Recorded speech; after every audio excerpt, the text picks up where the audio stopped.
오늘부터는 누가복음을 중심으로 하나님께 매주일 영광을 돌릴 것입니다. 이 누가복음은 1장에서부터 24장까지 기록을 해놓고 있습니다. 이 누가복음은 복음서 이렇게 얘기를 할 수가 있는데 공감복음이라고 합니다. 그래서 마태복음은 예수님의 직임에 대해서 설명을 해주고 있고, 마가복음은 예수님의 신분에 대해서 설명을 합니다. 그리고 이 누가복음은 예수님의 사역, 보석사 사역에 대해서 기록을 해 놓으심으로써 사역을 통해서 예수 그리스도가 여호와 하나님께서 약속하신 메시아이심을 분명하게 증명해 보는 그런 내용으로 기록되어 있는 말씀이 바로 이 누가복음의 말씀이다 라고 우리가 정리를 해볼 수가 있습니다. 그래서 오늘 본문을 통해서 우리는 인내하며 기도하는 사람이 누리는 축복이 무엇인가를 우리가 살펴볼 수가 있습니다. 이 누가복음의 이 핵심 내용은 그리스도께서 인간의 몸을 입으시고 구속 사역을 이루시려고 이 땅에 오셨다는 그 사실을 증거함으로 해서 그 증거의 방식은 말씀으로 또 표적으로 또 교훈으로 이렇게 다양한 방법으로 당신이 하나님께서 구약에서 선지자들과 또 왕들의 노래를 통해서 또 제사장들의 그 섭리를 통해서 약속되어졌던 그 메시아라는 사실을 분명하게 증명해 보이는 그런 내용들이죠. 그럼으로써 구약의 약속대로 성취된 여호와 하나님과 메시아로 오신 예수를 증거하는 복음이 바로 이 누가복음이다 라고 다시 한번 정리를 해볼 수가 있습니다. 그래서 이 누가복음을 5단으로 우리가 구분을 해볼 수가 있는데 1장에서부터 4장까지에서는 구속주의 신분에 대해서 이렇게 기록을 해주고 있어요. 그래서 족보도 나오고 또 그러면서 예수님이 메시아로서 어떤 신분을 가지고 있는가를 우리에게 기록을 해주고 있고, 그리고 5장에서부터 9장까지에서는 증거를 해줍니다. 메시아로서의 신분을 가지고 이 땅에 오신 예수님이 바로 우리의 구속주 되심을 증거를 해주죠. 그리고 이제 구속주로 증명을 했으니, 구속주 되심을 증명해 주었으니, 보였으니 이제는 구속주로서의 자격을 가지고 교훈을 합니다. 그래서 교훈의 그 내용이 바로 이제 누가복음 10장에서부터 21장까지의 내용에 걸쳐서 구속주로서의 자격을 갖춘 메시아가 당신의 백성들에게 교훈을 해줍니다. 그리고 이제 22장에서 24장까지 마지막 장까지 이제 구속주로서의 완성을 하시는데, 그 완성의 모습이 뭐냐? 바로 십자가의 대속의 은혜를 베푸시며 죽으시고 약속대로 3일 만에 부활하신 그 모습이 바로 구속주로서의 완성된 모습임을 보여주시며 누가복음을 마치고 있는 것을 볼 수가 있어요. 그 중에 우리가 오늘 상고한 이 누가복음 1장의 이 말씀은 예수님의 길을 예배했던 세례 요한의 잉태의 과정과, 그리고 또 예수님의 이 잉태 과정, 그리고 세례 요한의 출생의 내용까지 의 내용들을 담고 있는 것을 우리가 볼 수가 있습니다. 말라기 선지자 이후에 430년이라는 그러한 세월 동안 이 이스라엘 땅에 말씀이 말라버렸어요. 그런데 아주 목말라 애타던 그때에 세례 요한이 등장을 하면서 참으로 놀라운 회개의 역사가 일어나게 됩니다. 그런데 이 세례 요한이 있기까지는 그 배후에서 언제나 쉬지 않고 변함없이 기도하던 이 사가랴와 엘리사벳이 있었다는 것이, 이처럼 겉으로 드러나지 않았지만은 항상 무대 뒤에 서 있는 그 영웅들, 그 무대 뒤에 있는 나타나지 않고 드러나지 않는 그 숨어있는 그 영웅들의 그 희생과 헌신과 수고, 그 수고의 한 페이지가 바로 하나의 역사를 이루는 기초석이 되었고 디딤돌이 되었다라는 것을 보여주고 있는 것을 볼 수가 있어요. 우리들도 그렇습니다. 세상을 살면서 우리들의 자녀가 이 세상에 태어나서 영웅이 되기를 원한다면 그 자녀를 위해서 보이지 않는 곳에서 그를 위해서 기도하는 그 힘이 있어야 된다.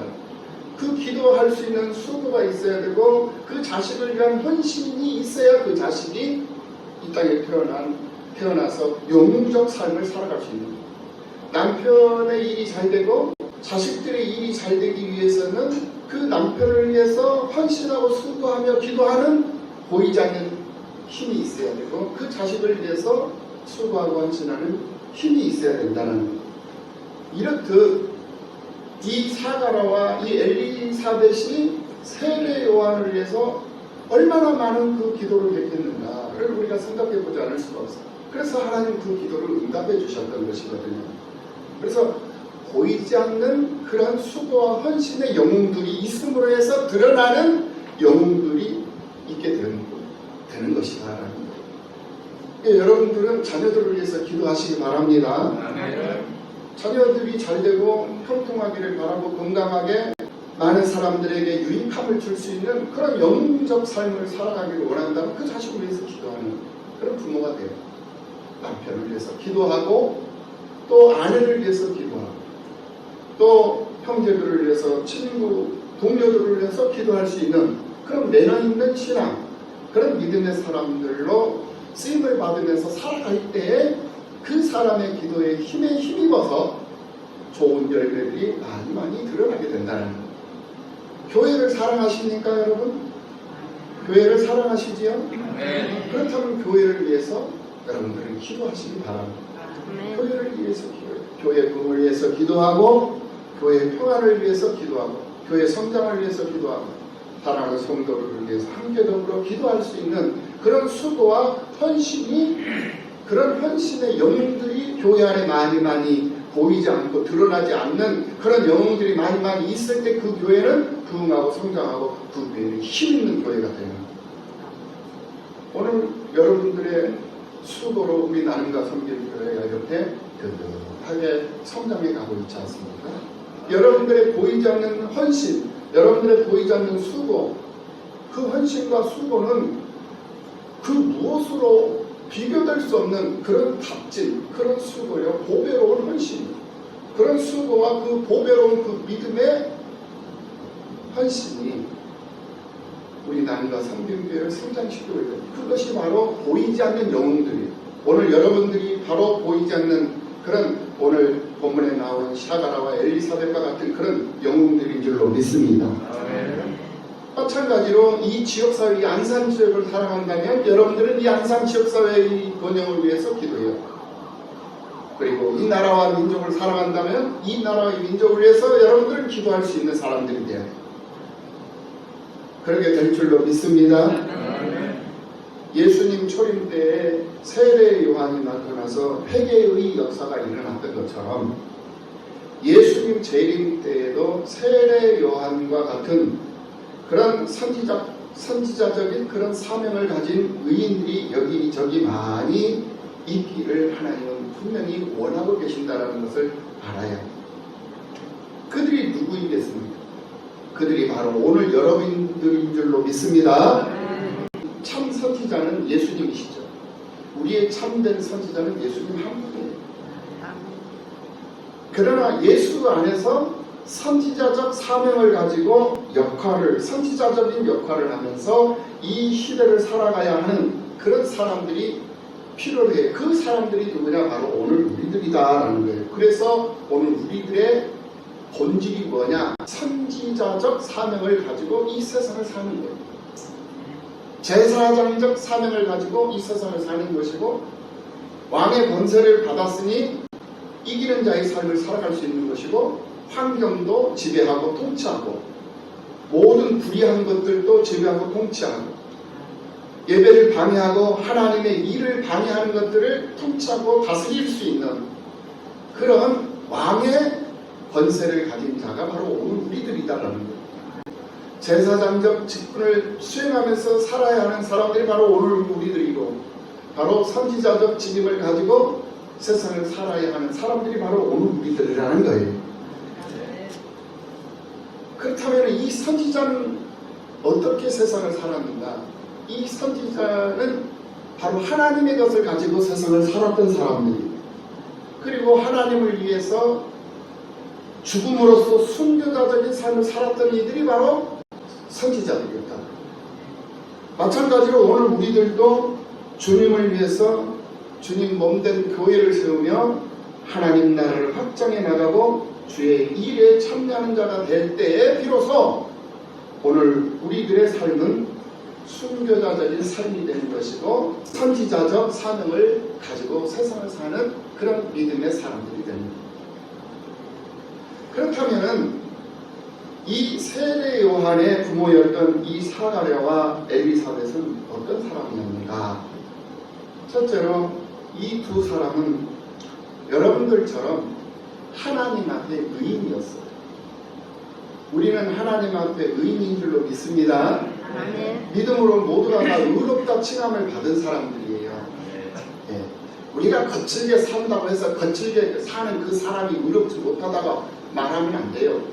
다 하나님께서 쓸모있는 도구로 다 적재적소에서 사용하고 계신다는 것을 알아야 된다는 거예요. 그래서 다혈적인 그런 성품을 가진 무식한 베드로, 그 베드로 고기 잡는 것밖에 모르는 그 베드로였지만은 하나님이 예수님이 그를 찾아가 부를 때 그는 모든 걸 다 내려놓고 예수님을 따랐던 거예요. 그래서 그를 또 위대한 사도로 하나님이 만들어서 쓰시잖아요. 바울도 그렇고 또 이 누가 오늘 본문에 나오는 이 누가는 또 의사였어요. 의사. 이 의사는 지식이 많은 사람이고 경험이 많은 사람이잖아요. 얼마나 똑똑한 사람이겠어요. 배운 또 많은. 그런데 이 사람을 예수님이 부르셔서 제자를 삼으십니다. 그러니까 어느 한 사람만, 어느 한 기준만 생각하고 의인이라면은 늘 도덕적으로 윤리적으로 완벽한 사람이어야 된다라는 그런 세상적 기준을 가지고 사람을 판단을 해버리고 재단을 해버리면 거기에서 오류가 나옵니다. 하나님 앞에 이것 또한 악한 것이 돼버리는 거예요. 범죄하는 것이다라는 거예요. 그래서 상대방을 평가를 한다든지 상대방을 재단을 한다든지 해서는 안 되는 거예요. 우리는 부족하면 부족한 대로, 넉넉하면 넉넉한 대로 그들을 품고 그들을 사랑하면서 그들과 함께 예수 그리스도를 찬송하고 노래하면서 세상을 살아야 되는 거예요. 그것이 바로 성도의 올바른 삶의 자세와 태도가 되는 거예요. 그러므로 샤가라와 엘리사벳은 하나님 앞에 여러분들처럼 의롭다함을 받은 의인이었다라는 거예요. 그리고 두 번째로는 이 샤가라와 엘리사벳이 주의 명령대로 주의 계명과 규례대로 흠없이 행하는 그런 아주 온전한 가정의 사람들이었어요. 참 경건한 가정을 꾸민 그런 모범적인 그런 사람들이었다. 평생을 그렇게 살았어요. 지금 현재 이 샤가라와 엘리사벳은 나이가 많이 먹은 늙어있는 사람이에요. 그런데 그런 삶을 살아가면서 온전한 믿음의 삶을 살아갔는데 그렇게 경건한 삶을 살았던 그들에게도 부족한 것이 있었고 또 문제가 있었다는 거예요. 그래서 이 세상을 살아가는 사람들은 온전한 사람이 없어요. 아무리 똑똑하고 여유있고 아무리 완벽하게 사는 것처럼 온전하게 사는 것처럼 보여질지 모르지만 그들에게도 뚜껑 열어보면 다 근심, 걱정, 염려가 있다는 거예요. 오늘 이 본문에 나오는 이 샤가라와 엘리사벳 이 가정도 그랬어요. 그 첫 번째 근심, 그 첫 번째 그들의 문제가 뭐였느냐? 바로 자식이 없었다. 자식이 없었다. 그 부족함을 채우기 위해서 얼마나 그들이 힘쓰며 애쓰며 세상을 살았겠습니까, 여러분? 그 힘쓰며 애쓰는 그들의 방법이 무엇이었습니까? 그들의 방법은 바로 하나님 앞에 기도하는 기도 생활이었다라는 거예요. 그러면 그들의 문제가 오늘 본문 7절 말씀에 나옵니다. 오늘 본문 7절 말씀을 보니까 바로 그 집에 자식이 없었다. 그리고 두 번째로 이미 두 사람은 나이가 많아서 미래도 없고 소망이 없어져 버렸다는 것. 그것이 바로 이 사람들에게는 문제였다는 것. 근심이었다는 것. 그런데 가만히 보니까 이 사가랴는 제사장이었어요. 여러분들도 제사장들이라는 사실을 기억하시기 바랍니다. 우리 모두는 만인 제사장이에요. 예수 그리스도 이름으로 우리가 예배를 드리고 예수 그리스도 이름으로 우리가 산 제사를 드리는 사람입니다. 그렇기 때문에 여러분들이 제사장이에요. 그리고 우리의 대제사장은 누구다? 바로 예수 그리스도다라는 거예요. 우리의 대제사장은 그리스도시요 우리는 그의 뜻을 받드는 그를 수중두는 그런 제사장들이다 이거예요. 그러니까 오늘 우리는 제사장으로서의 삶을 살아가고 있는 거예요. 그런데 이 사가랴도 그랬어요. 그런데 이 사가랴가 이 제사장들은 1년에 한 번 그 반열을 따라서 예루살렘 성전에 올라가가지고 성전의 임무를 수행하는 그러한 기회가 주어졌어요. 그러니까 제사장이라고 해서 다 성전에 들어갔던 건 아니에요. 성전에 들어가서 수고하고 봉사할 수 있는 그런 일들이 반열에 따라서 순번대로 돌아가는 거예요. 제비뽑기를 해서 돌아가는 거예요. 그러니까 제사장들이 많다 보니까 그 많은 제사장들이 다 그렇게 들어가서 한 게 아니다. 그러니까 오늘 여러분들 이 성전에 들어와서 예배자로 쓰임을 받고 있는 여러분들이 바로 선택된 성도들이요 제사장들이라는 것을 믿으시기를 예수님의 이름으로 축원합니다. 이 세상에 예수를 믿는 사람들, 예수를 아는 사람들이 쎄고쎄어요. 그런데 그런 중에 여러분들은 지금 이 코로나19라는 이런 감염병이 창궐한 그런 상황 속에서도 믿음으로 마스크 쓰고 방역수칙 지키면서 지금 예배당에 나와서 예배를 드리고 있는 거예요. 이것을 하나님이 기뻐 여기실 줄로 믿습니다. 이렇듯 이 제사장 사가랴에게 한 번밖에 1년에 한 번밖에 올 수 없는 그런 기회가 온 거예요. 그러니까 한 반열당 많게는 2만 명에서 적게는 1000여 명 정도의 사람들이 있기 때문에 모두가 다 성소에 들어가서 향을 점검하고 떡을 놓고 등잔에 기름을 채우고 하는 일을 모두가 다 할 수 없었다라는 거예요. 그래서 고육직책으로 제비를 뽑아가지고 그 일을 할 기회를 제공한 거예요. 그런데 평생에 한 번 뽑힐까 말까 한 그 기회가 이 사가랴에게 왔다라는 거예요. 이 사가랴가 제비를 뽑아가지고 성전에서 분향의 일로 하나님을 섬길 수 있는 그런 기회, 그런 특권을 얻게 되었다라는 거예요. 이것은 이 사가랴가 재수가 좋아서 그렇게 한 게 아니에요. 우연히 이 사가랴가 뽑힌 것이 아니었다라는 거예요. 이런 놀라운 기회가 어떻게 해서 이 사가랴에게 주어졌겠는가? 그 주어진 이유가 있어요. 그 주어진 계기는 바로 끝까지 기도를 했기 때문에 그에게 주어졌다라는 거예요. 그래서 기도하는 사람에게 기회는 주어진다. 할렐루야. 왜 기도가 그렇게 중요한가? 바로 기도하는 사람에게 기회가 주어지기 때문에 기도하는 일이 중요한 거예요. 기도하면서 살아가는 이 사가랴에게 분양할 수 있는 기회, 분양할 수 있는 그런 축복을 하나님께서 주셨다라는 거예요. 이렇듯 우리가 기도하며 하나님 앞에 쓰임받을 수 있는 그런 준비를 하며 세상을 살 때에 하나님은 우리에게 특별한 축복을 받을 수 있는 기회를 주신다라는 거예요. 변함이 없어야 돼요. 믿음은 변함이 없어야 된다라는 거예요. 믿음. 왜 변함이 없어야 되느냐? 황금보다도 더 귀한 것이 믿음이라고 했잖아요. 우리가 베드로후서 공부하면서 우리의 믿음은 금보다 더 귀한 고배로운 믿음이라고 했어요. 금은 변하지 않는다고 했어요. 불 속에다 넣어도 금은 금이에요. 물 속에다가 넣어도 금은 금이에요. 그런데 우리의 믿음은 그것보다도 더 귀하고 더 소중한 것, 고배로운 것이라고 해요. 그러니 그 우리에게 주어진 그 믿음이 변해서 되겠어요? 이런 환경에 처한들, 저런 환경에 처한들, 어떤 환경에 처한다 할지라도 우리의 믿음은 요지부동해야 된다는 거예요. 흔들림이 없어야 된다는 거예요. 사가랴가 바로 그것을 보여주고 있는 거예요. 한평생 살아오면서 자식이 없어요. 지금이야 뭐 자식이 없어도 뭐 떵떵거리면서 잘 살지만 예전에 농경사회 시대 때는 자식이 없으면은 50 넘어가면은 이제는 그 힘을 다 잃어가지고 살 길이 없었던 거예요. 그거 알아야 돼요. 네. 그래서 얼마나 근심과 걱정과 염려가 많았겠습니까? 그럼에도 불구하고 그 부족함 속에서도 그들은 경건한 가정을 잃지 않았어요. 경건성을 잃어버리지 않았다라는 거예요. 그 경건성을 가지고 늘 성전에서 기도하며 하나님 앞에 소망하며 간구하며 부르짖으며 하나님 앞에 몸부림치면서 자기의 그 부족함을 채우기 위해서 애썼다라는 거예요. 힘썼다라는 거예요. 그 힘과 그 수고와 그 헌신을 하나님께서 그대로 내버려 두시지 않는다라는 거예요. 하나님이 때가 되어서 하나님이 그의 기도를 들어주심으로 해서 성전에 들어가서 봉사할 수 있는 그런 특권의 기회를 이 샤가랴에게 하나님이 주신 거예요. 그러므로 우리는 기도해야 돼요.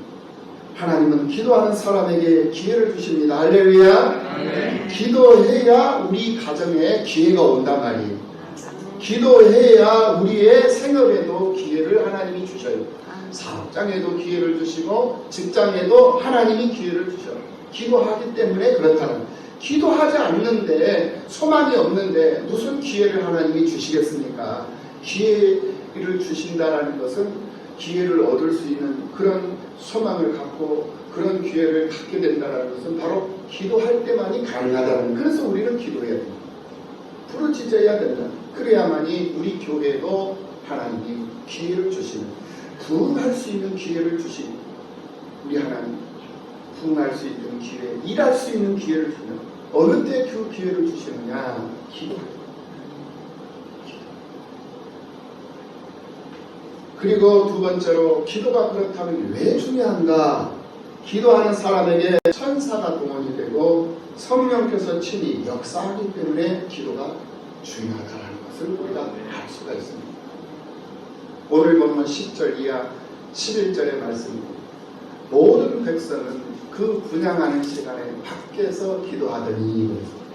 그러니까 지금 샤가랴가 지금 성전에, 예루살렘 성전에 들어가서 지금 분향을 해요. 떡을 놓고 향을 점검을 하고 등잔에 기름을 채우면서 수고를 하고 헌신을 하고 있어요. 그런데 그에게 붙여진 그 백성들, 그의 성도들은 샤가랴가 분향하는 그 시간에 밖에서 뭐를 했다? 기도를 했다. 그러니까 한 마음이 된 거예요. 우리 남가 성김교회도 목사님과 성도들이 한 마음이 돼야 돼요. 여러분들이 삶의 현장 속에서 각자 흩어져 가지고 각자의 삶을 살아가잖아요. 그런데 여러분들의 생각과 여러분들의 마음은 오직 주님의 몸된 이 제단에 있어야 된다는 거예요. 이 제단에 그 마음이 모아질 때 거기서부터 비로소 하나님의 기적은 나타나는 거예요. 그러면 교회에서 하나님의 성전에서 기적이 나타나면 그 기적이 어디로 다 연결이 되어져 있느냐? 유기적 관계거든요. 어디로 연결이 되어져 있느냐? 바로 성도들에게 연결되어 있죠.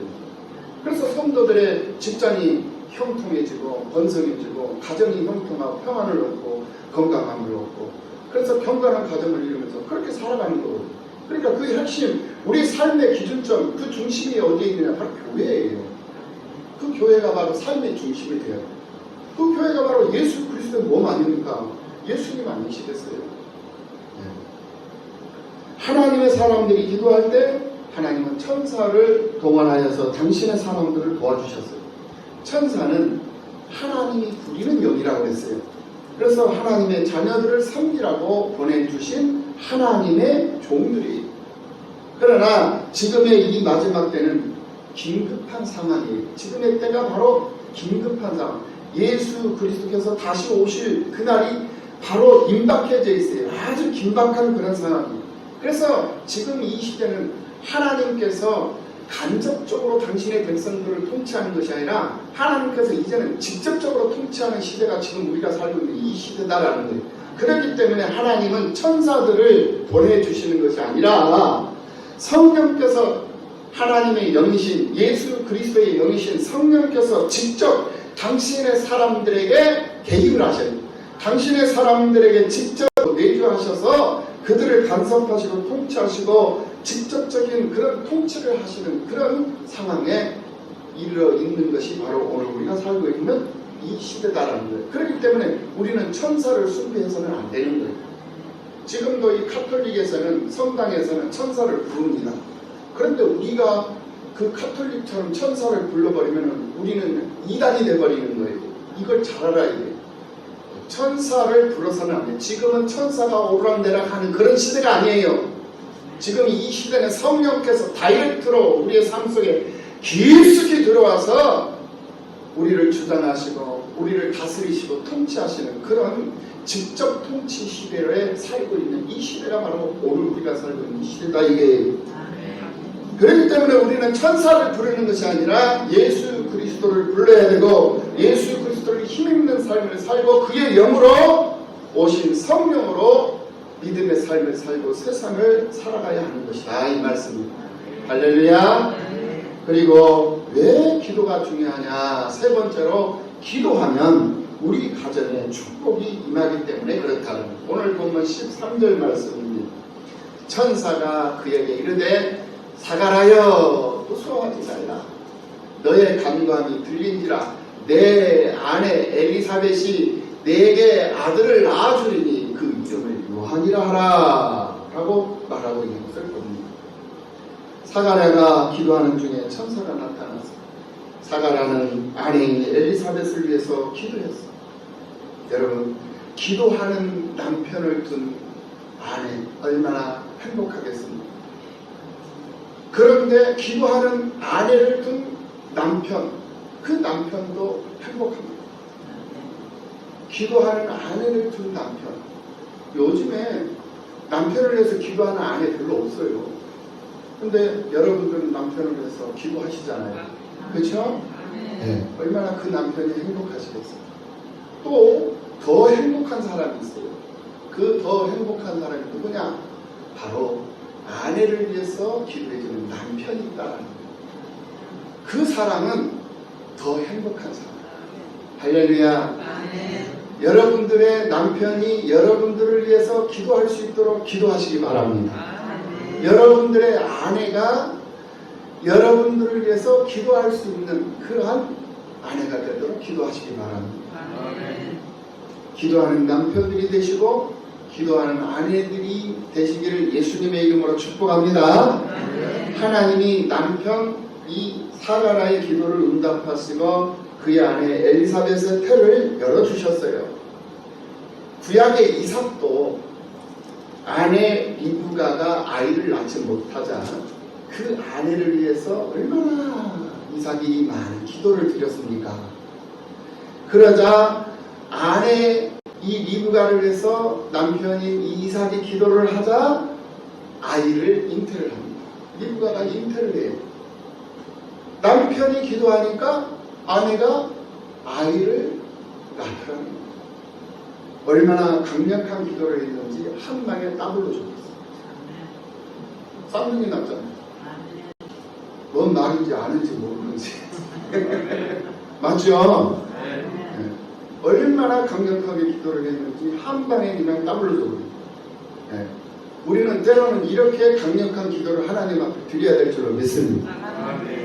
하나님 하나 줄 거 2개 줘버리고 10개 줄 거 20개 줘버리고 더블로 줄 거 더블로 줘버릴 수도 있다라는 거예요.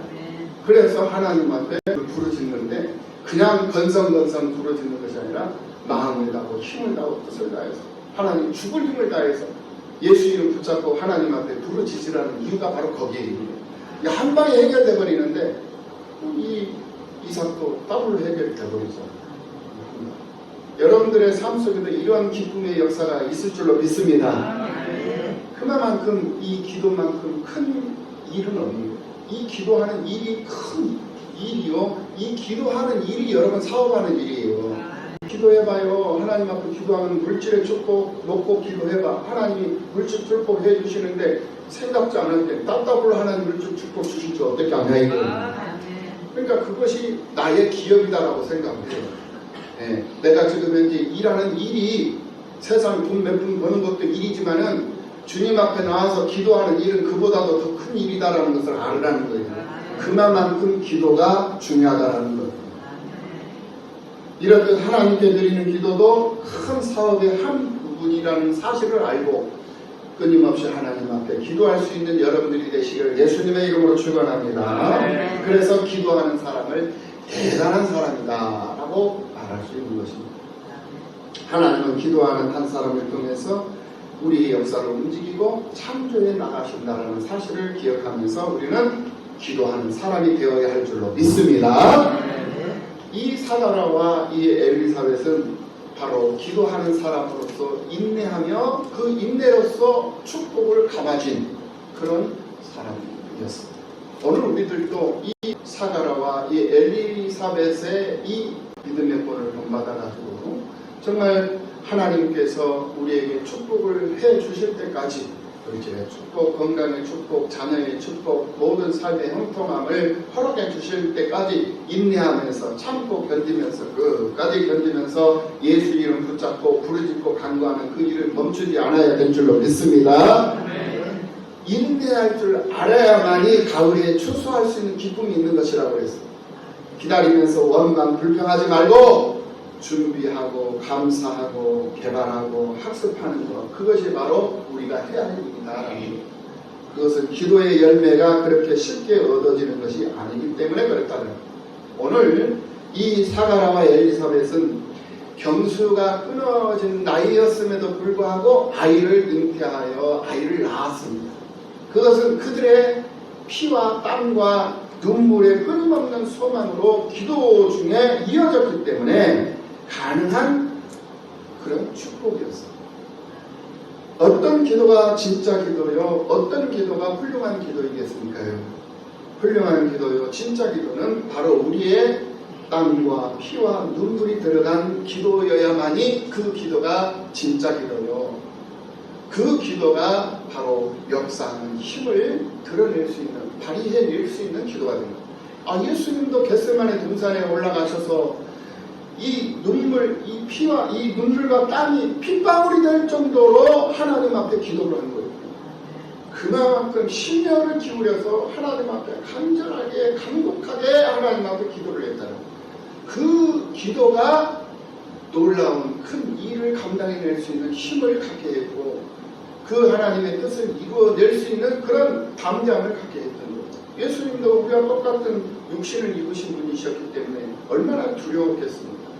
그 십자가의 고난을 알고 계신 그 예수님이 모르시면 모를까 알고 계시는데 그것을 빤히 지금 바라보고 있는데 지금 며칠 후에 당장 일어날 일들을 지금 알고 계시고 보고 계시는데 예수님이 육신의 생각으로는 얼마나 힘이 들었고 얼마나 고통스러웠겠어요.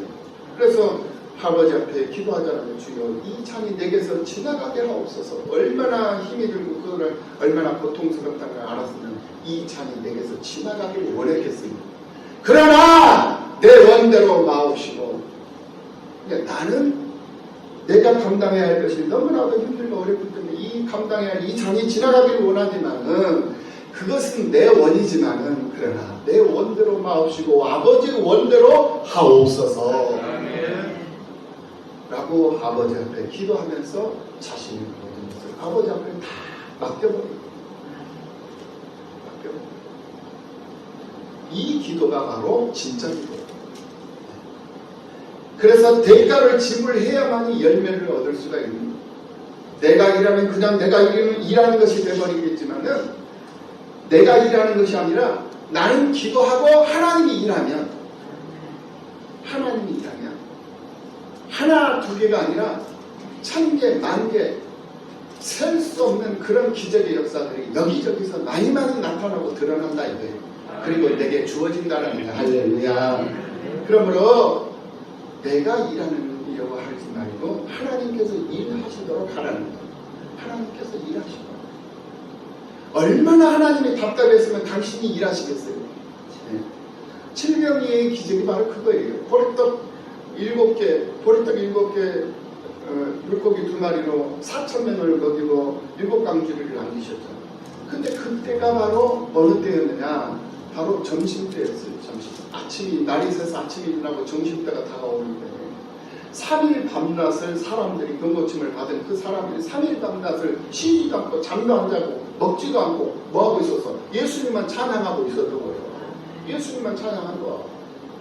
거기에 모여있는 장정난 4,000명. 그러면 장정난 4,000명이니까 노인들까지 어린아이들까지 여자까지 합치면은 3, 4, 12, 4, 40명, 16,000명 최소한 그 정도의 숫자는 2만 명이 다 되는 숫자들이 모여있었어요. 그 구름대같이 모여있는 그 사람들이 배고픈 줄 모르고 피곤한 줄 모르고 잠잘 줄도 모르고 그리고는 자신의 병 나음을 찬양하고 부모의 병 나음을 찬양하고 자식의 병 나음을 찬양하고 남편의 병 나음을 동료들의 병 나음을 찬양하고 노래하며 있는 그날이 바로 3일 밤낮이 지나버린 거예요. 점심때가 다 됐어. 그러니까 예수님이 걱정을 해요. 예수님이 걱정을 한다니까. 하나님이 걱정하게끔 만들어야 됩니다. 그것이 바로 믿음이다. 하나님이 걱정을 해서 예수님이 물어요. 야, 너희들 가지고 뭐 있냐라고 물어요. 그러니까 오병이의 기적하고 똑같아요. 오병이의 기적은 저녁 식사예요. 저녁 때 식사. 그거 알아야 돼요. 네. 칠병이의 기적은 점심 식사. 그러니까 예수님이 메시아다라는 사실을 표적으로 보여주시는데 그것을 한 번으로 보여주면 그냥 어쩌다 그렇게 됐겠지라고 사람들이 안 믿어요. 그러니까 한 번으로 부족하니까 한 번 보여주고 안 믿으니까 두 번 보여주고 두 번 보여주고 안 믿으니까 세 번 보여주는 거예요. 세 번, 네 번, 다섯 번 계속 반복. 한 가지만 한 번, 두 번 보여주니까 한 가지 가지고 그렇게 한 번 보여주고 두 번 보여주고 그러니까 계속 한 가지만 가지고 하니까 또 안 믿어. 한 가지만 보여주는 거야. 그래서 그것만 가지고 한 것이 아니라 이제는 죽은 자도 살려내고 죽은 나사로도 막 일으켜버리고 혈류증 환자도 막 그냥 고쳐버리고 하나님 눈먼 소경도 고쳐버리고 안전병이 일으키고 그런 역사를 보여주는 거예요. 그것이 뭐냐 다양성이거든요. 하나님은 모든 일을 할 수 있다라는 사실을 보여주는 거예요. 표적으로 증명해 보여주는 거죠. 그래서 우리 예수님만 믿으면 우리는 만사 형통이에요. 할렐루야. 그렇기 때문에 내가 하려고 하지 말고 그 주님 앞에 주님께서 하시도록 맡겨버리고 나는 그 주님 노래하고 있으면 된다. 그 주님 찬송하고 있으면 된다는 거예요. 네. 밥 한 끼 금식하자, 뭐 3일 금식하자 하면 여러분들 겁부터 먹고는 나는 금식 못하는데 하면서 벌벌 떨고 여러분 하나님 앞에 심치 들고 하나님 앞에 정말 감동을 받아 그 감동의 도가니 속에 딱 들어가 봐요. 3일 금식 중요한 일입니다. 40일 금식도 할 수가 있는 거예요. 그 감동 속으로 깊이 들어오지를 못했기 때문에 들어가 보지를 못했기 때문에 금식도 못하고 두려움을 하는 거예요. 기도 조금 하라면 한 1, 2분 기도하고는 끝. 더 이상 기도할 것이 없어. 왜냐 훈련을 안 받았기 때문에 기도할 것이 없어. 방언으로 기도하면 되지. 방언으로 기도해도 돼. 그런데 방언으로 기도할 정신 없어. 왜냐 남편을 위해서 기도하고 자식 위해서 기도하고 부모 위해서 기도하고 나 자신 위해서도 기도해야 되고 친구들 위해서 기도해야 되고 나라 민족 위해서 기도하고 목사님 위해서 기도해야 되고 사모님 위해서 기도하고 장로님 위해서 기도하고 권사님 위해서 기도하고 누구누구 위해서 기도하고 김정우 집사님 위해서 기도하고 고순자 집사님 위해서 기도하고 김대수 집사님 위해서 기도하고 장동호 집사님 위해서 기도하고 나그란 집사님 위해서 기도하고 최영재 집사님 위해서 기도하고 여기 있는 사람만이 다 불러도 한 시간 가겠다. 해봐. 얼마나 기도할 것이 많은가. 근데 사람들이 해봐. 얼마나 기도할 것이 많은가. 근데 사람들이 생각을 자기 위해서 기도만 하나님 아버지 나 평통하게 해주시고 우리 가정 지켜주세요 해놓고는 그 다음에 할 말이 없어. 기도 끝. 예수님 이름으로 기도합니다. 그리고는 기도 다 해서 해요. 얼마나 기도할 것이 많은가. 기도하는 여러분들이 되셔서 여러분들을 위해서 일하는 하나님을 경험하시고 그래서 그 하나님을 끊임없이 노래하고 찬송하며 사는 여러분들의 삶이 되시기를 예수님의 이름으로 축원합니다. 기도하시겠습니다.